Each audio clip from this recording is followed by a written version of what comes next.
Hi winners, this is Dr. Srikanth from Team MDS CONQUER.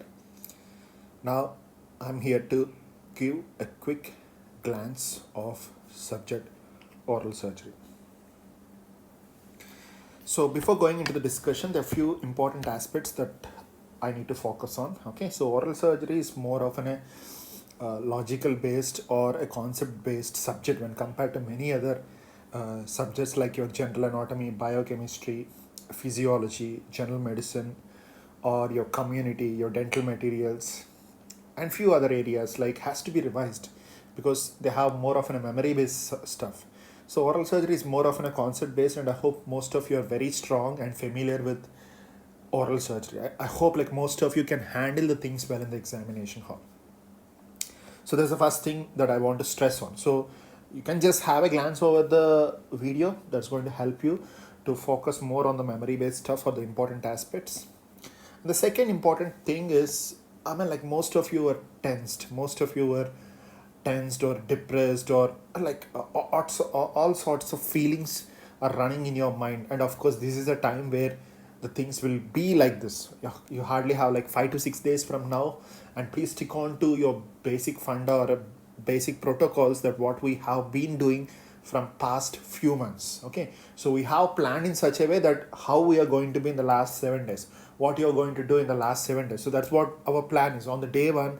In the orientation session, I hope like most of you remember that orientation day, like last 15 days plan should be started from day one. And I hope most of you were well organized, and please just go with the basic requirements or the basic funda of the last 15 days or the 7 days or the 1 week plan. Okay, don't change any plan. Don't go or don't take suggestions from any side regarding the change of plan. Okay, so whatever you're doing, you're on right track, you're on the right way, and just stick on to that. So we are very happy for the toppers of Andhra and Telangana. Most of the students were right now in the good places in well GDCs, in good departments. Let's start the classification of local anesthesia. So local anesthesia is basically divided into esters and amides basically. So your esters are again divided into two types. They are the benzoic acid derivatives and the parabenzoic acid derivatives. So in the benzoic acid derivatives, these are the things which will be, and in parabenzoic acid derivatives, you will have a word like pro. You can easily identify them with a word pro. So the regularly your amides will have two eyes in the numbering. Okay, so you can just identify the amide with two eyes. The only ester with two eyes is this. Okay, this is an exception. Just remember that exception part. Then you can see the amides. Most of the amides you can have two eyes, two eyes, two eyes, two eyes, two eyes, two eyes, two eyes, two eyes. So amides are two eyes. So please do add a note of this. This is again a regularly and most commonly asked question. So time to reach the peak value is very less in the case of IV. IV you have the bioavailability of 100%. So before this, okay, IV before the IV, okay, there is one more method where the peak values reach in a very, very less duration of time when compared to the IV. That is endotracheal incubation. Okay, so that is the first one, followed by the IV second one, topical third one. Okay, and intramuscular and subcutaneous. And do make a note about the half-lives. Half-lives is least for, half-life is maximum for. Okay, so that's the reason why these are more toxic. Okay, bupivacaine is most cardiotoxic. Is a drug of choice for hot tick. Of course, if they ask which is the most toxic or which of the following has most half-life, if you have dibucaine, you can go for that, then followed by bupivacaine. Nowadays, the used drug which has most half-life is bupivacaine. Your toxic levels and everything will be more for bupivacaine. And make a note about these absolute contraindications. Rest all are related. These are absolute contraindications. And please do learn about this. If you are not clear with this, please do learn this table. This table is very, very important. What is EMLA? So definition, most of you are familiar with this. It's a mix of lidocaine and prilocaine. And one more is biological site classification. So basing upon which A, B, C, D the classes are divided. It is a receptor present on the membrane and this is receptor present on the internal receptor. This is independent This is receptor dependent and independent. Most of your clinical LAs will comes under the class 4, that is class D. Okay, your benzocaine will comes under the class C, and your your scorpion venom comes under the class B. Your biotoxins will comes under the class A. This is one more classification basing upon the duration. Short acting is 30 minutes, intermediate acting is 60 minutes, long acting is 90 minutes. So bupivacaine is the long acting one. The next comes the pKa values of most of the things. pKa value is least for benzocaine, maximum for this. Okay, so they're gonna ask you the pKa values of this area because these are the most commonly used. Lidocaine, prilocaine, articaine, they have a range of 7.7. Do make a note about benzocaine, that is 8.1. And of course these things are very basic. Shankar, they can ask you a diagram based question over this area by giving A, B, C, D and ask you to identify what is A, what is B. Please do go through this. These are all are important, very basic questions, but they are important. So what is pKa value? How does it going to affect? It's going to affect the onset. Okay, and coming next to this lipid solubility, it's going to cause the anesthetic potency will be determined. Protein binding capacity is going to cause the duration. So please go through this. This table is very important in the conceptual questions related to local anesthesia. Of course, anticonvolution blood levels of lidocaine is a regular last question, and this is most common. Tonoclonic scissors are seen above 7.5 mu gram per ml. Next comes with this particular classification: what are direct acting, what are indirect acting, what are mixed acting. So please go through this. And what are the signs that are seen in the case of mild to moderate overdoses? Okay, so what are the signs and symptoms? I hope most of you are very familiar with this. If not, just have a glance, because they can give a case-based question by telling you these are the signs and features are seen upon giving a local anesthetic, and they can interrelate with a case-based thing. Burning sensation upon injection is basically due to the pH of the drug, or maybe the cartridge may be contaminated with the alcohol, or maybe overheated, or maybe containing the vasopressin. And coming to the food and drug, okay, lactation categories. What is S? What is S question mark? What is S dot? What is NS? And what are the most of your local anesthetics used comes under B and C. Okay, B is lidocaine comes under B. Okay, and your prilocaine comes under B. Okay, so please do make a note about these lactation categories related to the local anesthesia. And I hope you're well aware of this full mouth extraction.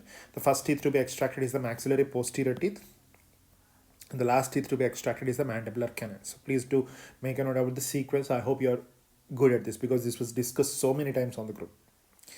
Next comes, this is again a very important, try as categories by color giving. Okay, what is red color, what is yellow color, what is green color, and what is black color. Most of, there's 2 to 3 questions given on this in 2017 session of NEET examination. Of course, questions are given in 2020, question is given in 2018. You should not miss this Malapati classification. Do make a note of this. Okay, what is this? Class 1, what is class 2, what is class 3, what is class 4, and how it is. The next goes is, there is something called as mento-higher distance and something called as thyromental distance. Okay, so this is, they can give you labeling, they can ask you what is A, what is B, so please do make a note of these values.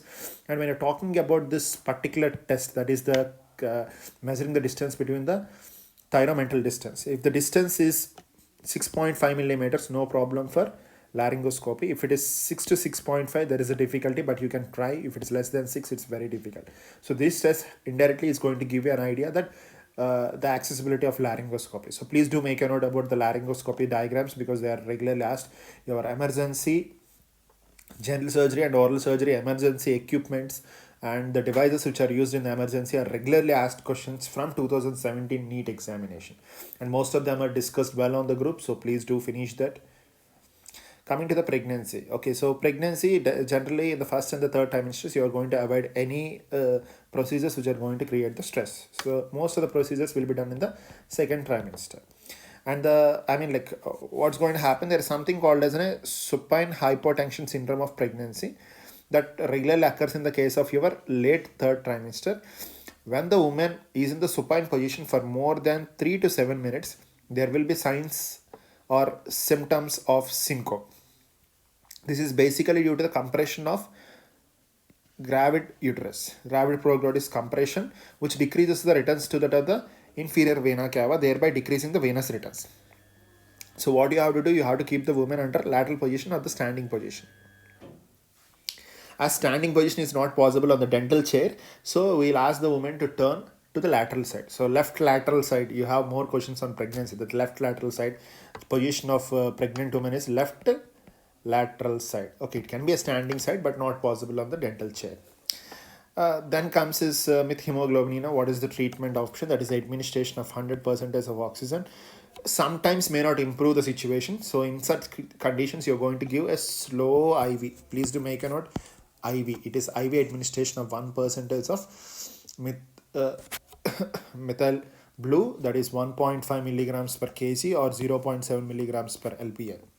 Repeated every 4 hours if the cyanosis persists or returns. The other thing that you can use in this particular situation is giving vitamin C. Okay, you can give the patient vitamin C. That is administration of, you can see this. You can, this is IM, that is IV, this is IM, administration of ascorbic acid. There's nothing but vitamin C, that is 100 to 200 milligrams per day.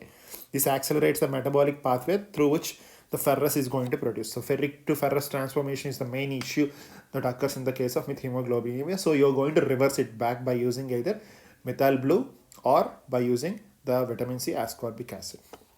So relatively contraindicated is Prilocan. Prilocan is mainly concerned with this particular abnormality. So please do make a note of this. Okay, diagram based question. Okay, what is this? Little pupil. What is this? Big pupil. And okay, they can ask you a diagram based question by giving this ammonium. Okay, this is called as an aromatic ammonia. Which is a respiratory stimulant. Okay, we have many controversies whether it's a respiratory irritant or stimulant. It is a respiratory stimulant. If you don't have respiratory stimulant, then you have to go for a respiratory irritant as an option. Okay, they can ask you there is 11 number blade which is useful for the stab incision or abscess. You can see a pointed tip. The next one is it's the most commonly used blade, that is the 15 number blade in the oral surgery department. So angulations of injections, 90 degrees is intramuscular, 45 is subcutaneous, 25 is IV, and 10 to 15 is intradermal. Parts of metallic syringe, please do make a note of this. Okay, the parts of metallic syringe, they can ask you in the sequence 2017 NEET examination question. What is Allen's tissue forceps? What is Babcock tissue forceps? Okay, you can see like this. The next one, what is endotracheal tube? This is cuffed, right? So cuffed endotracheal tube. The next comes is the contraindications. Make a note about absolute contraindications. So these are absolute contraindications of extraction, and these are relative contraindications where you can go with the procedures by taking some precautions. And of course, this question was given in 2020 NEET examination. When you have a notch like this, what is mainly? It is mainly due to the nerve bundle that is passing through. So what you have to do, how you have to do, you have to go for a split technique for these things. So you have to split the teeth or break the teeth into multiple pieces, then you have to extract. So this is again a familiar question that is asked, what is this? The only landmark that is mental foramen, which can be diagnosed by radiograph. You can take 2 different angulations of radiograph and you can diagnose this mental foramen. And I hope most of you are familiar with these classifications, that is A, B, okay, C, and followed by the Ramus relationship, that is class 1, class 2, class 3, and these are the different Winters classification positions of molars. The next comes are the difficulty index for the removal of the impacted lower third molars. Okay, so easiest is going to be mesoangular, difficult is going to be distoangular. Easiest is going to be A, difficult is going to be C, easiest is going to be 1, difficult is going to be 3. So basing upon the calculation of these 3, you're going to come to a difficult index. If it ranges from 7 to 10, that is very difficult, 5 to 7, that is moderate to difficult, 3 to 4, that is minimal difficult. And I hope most of you are familiar with these war lines or winter lines, and I don't want to discuss much, but I want to keep this literature to be, please do make a note. So white line is an occlusal reference. Okay, and the amber line represents the level of the bone. And when a perpendicular is dropped from the amber line to the imaginary place where the elevator is applied, that is called as a red line. So red line is going to give an idea that the amount of the bone that should be removed before you take the procedure. So please do make a note of all these last lines, which are very, very important to convert into question. What is this? Intraligamentary injection. So coming to intraligamentary injection is a solo type of injection for a single teeth anesthesia. And how it is given, where it is given. So please do make a note of these values. This is one more classification of cartridges basing upon the color coding. So what is gold? That is articine. So please do make a note of all these things. Okay. The next comes is the composition of local anesthesia. Most of you are familiar with, so please do go with the components and their functions. When you're talking about plain LA, so all these are absent in the plain LA. So they can ask you a question, which of the following are absent in the case of plain LA? So please do make a note, methyl paraben is a bacteriostatic agent, and sodium metabisulfate is a antioxidant. The next comes are the needles, needle sizes that are used. Very peculiar thing is something called as 30. So this is a block where a 30 gauge needle is used. Rest all you can go for 27s, and here you go for either 25 or 27s. Okay. So when to go for, like whenever you're using 25s, 27s, the blocks, you're going for a long needle, long lengthy needle, and rest all you're going for a short needle. Do make a note, this is the needle breakers. Okay, so the suggestion is like in any of the blocks, like except in the pulpal anesthesia, in any blocks you should not bend the needle for your convenience, because whenever you bend the needle and whenever it is penetrating more than 5 millimeters in the soft tissue, there are high chances that the needle breakers can occur. So now the advantages of a larger needle over the shorter needle, so please do make a note of this. And I hope most of you are familiar with this, that is a WAND or STA, that is a single tooth anesthesia, which is a complete which is a computer controlled anesthesia. So please do add a note of this literature. What is a dynamic pressure sensing technology? So all these are very, very important new things. Questions can be asked. The next comes is this is a needle free injector, Madajet. Okay, so please do make a note of this. Okay, they can ask you questions. This is a pressure syringe designed for the periodontal ligament. Okay, so they can ask you a question over this particular area. Very nowadays they're trying to find some typical diagrams to ask you questions. So these are the different types of needles. So please do add a note, second generation needle for the periodontal ligament injection and all these. just have a glance. Coming to the cleft lip and cleft palate. So first thing that you have to make a note is about the rule of 10, which is also called as Millard's rule of 10. What is that? 10 pounds, 10 grams, 10,000 count, and less than 10 weeks. So the few other things that you have to make a note when I'm talking about the cleft, the first important, lots of controversy regarding most of these questions, but I request all of you to stick on to this. Cleft lip is basically due to the non-fusion of medial nasal process plus lateral maxillary process. And coming to the next one, that is palate. Palate is basically due to the non-fusion between the two lateral palate process. Okay, so nowadays questions on A's of the repair are regularly asked. So please do add a note of this. Cleft lip is 6 months. Cleft palate, you can have hard and soft.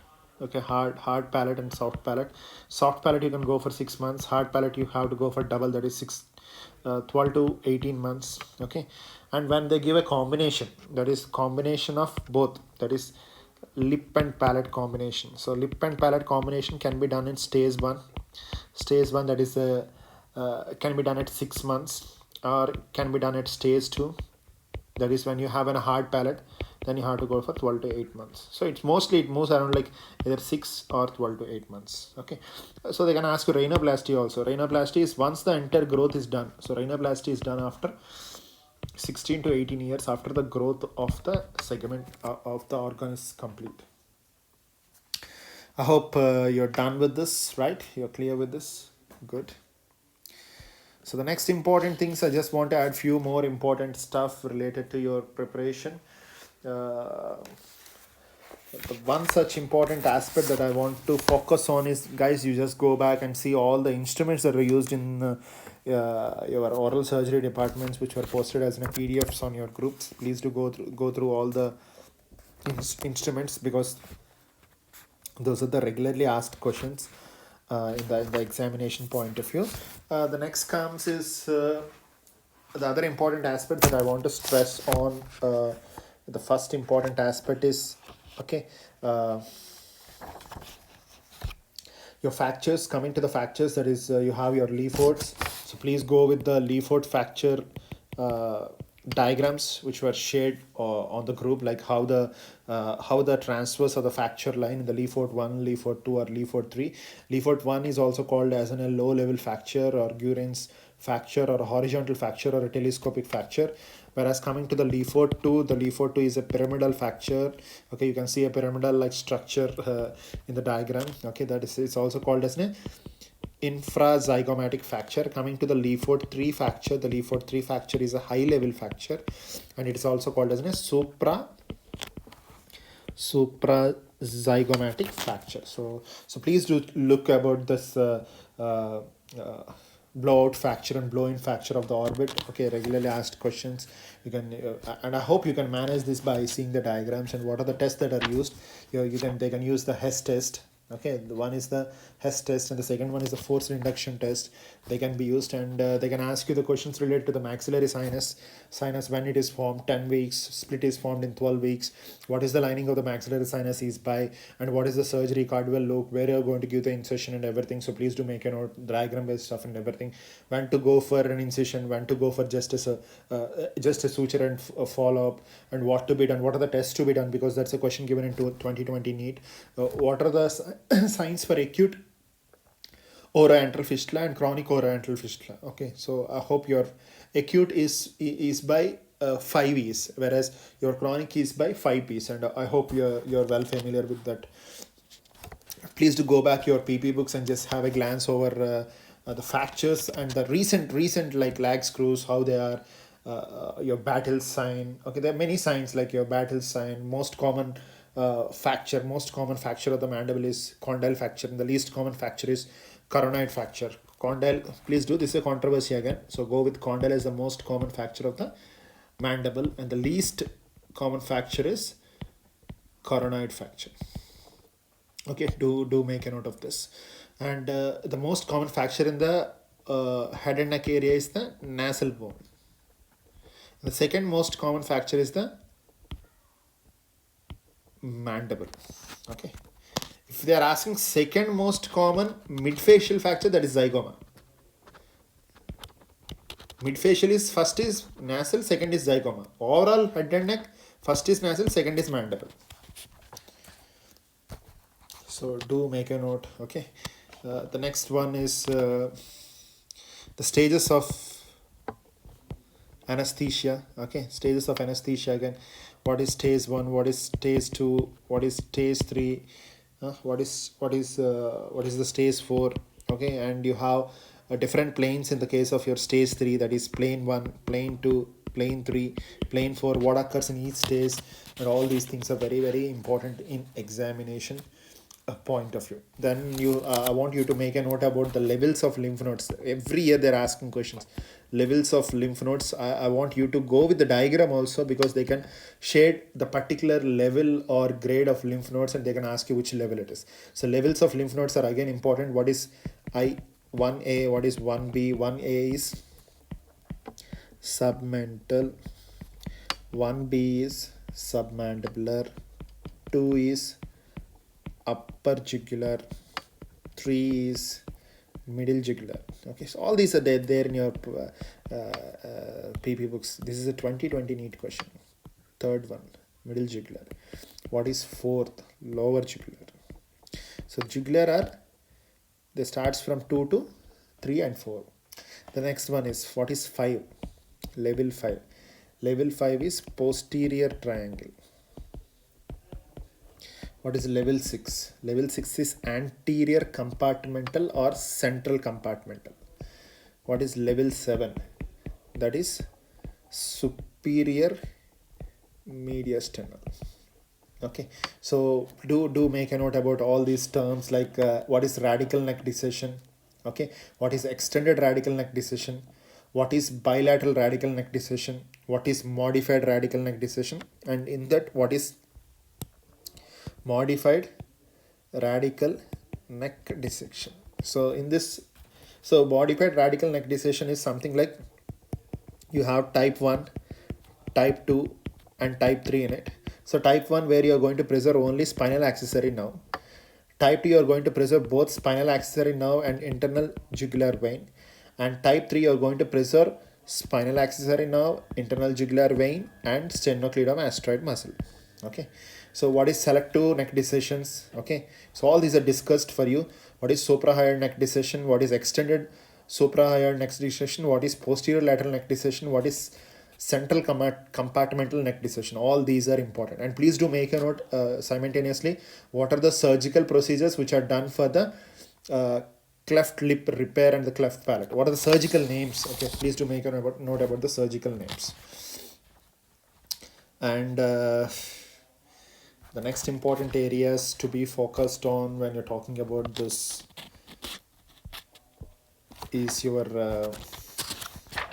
diagram based stuff. Okay, so I want you to go back, have a look over the diagram based stuff related to this. Okay, and I was talking like what is this acute oroantral fistula is identified by 5 E's, right? I was talking about what is this 5 E's. One is the escape of fluid, second one is epistaxis, that is bleeding from nose, escape of air, and enhanced column of air, and you will have exaggerating pain. And coming to the chronic, the difference between acute and chronic is 14 days. Okay, so when it is called as chronic, you'll have the 14 days. So you'll have 5 P's here. What are they? One is pain, second one is persistence, pleural discharge, that is foul smell or unilateral nasal discharge is there.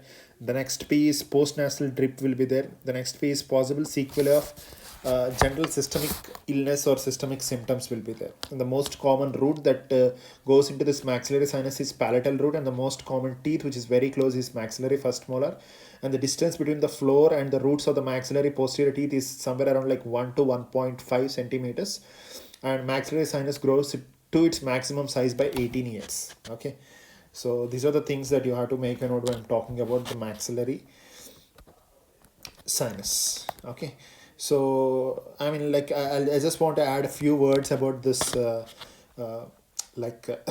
ankylosis. So in gap arthroplasty, the minimum gap required to prevent re-ankylosis is 1 centimeter. 1 centimeter is a gap that is required. In the treatment of acute dislocation of mandible, the mandible should be moved downward and backward direction. This is how you're going to solve that.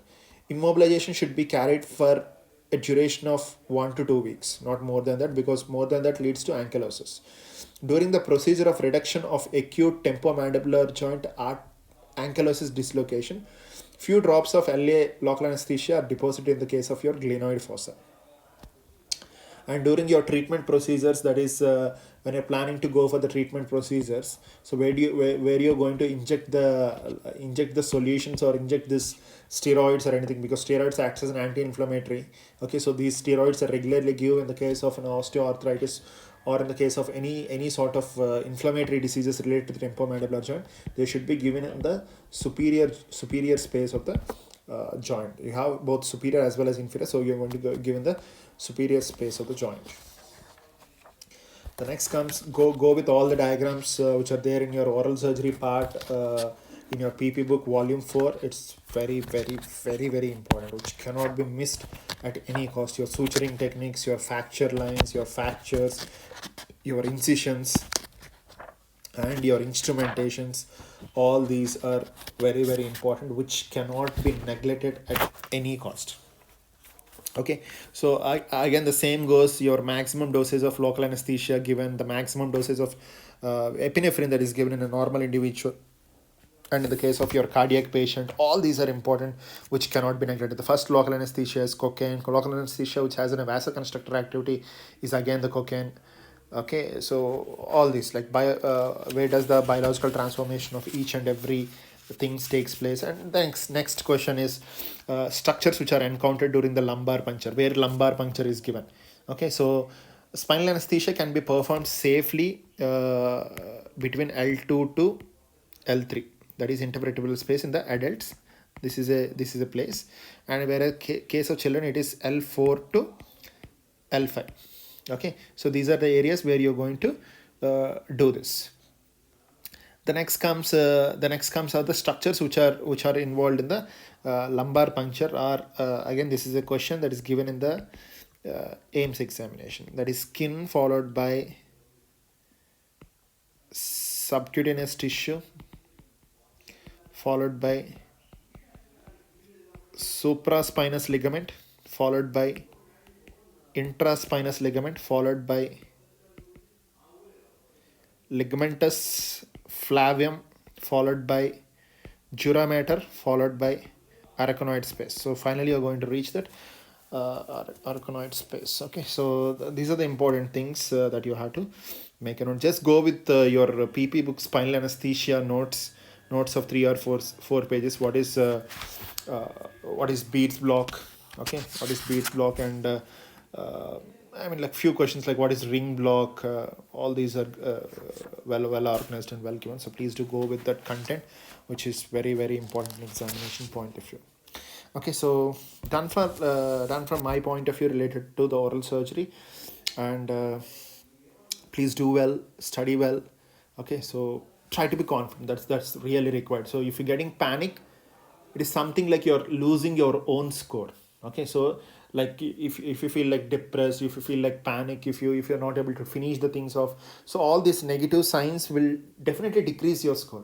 Like whatever you can do in these 5 days, just go enter the examination hall with all the confidence levels and just give your best shot. This is what maximum an aspirant can do in the last 5 to 6 days. Very smart. Like, don't get depressed. If you get depressed, it is simple logic that you are spoiling your scores.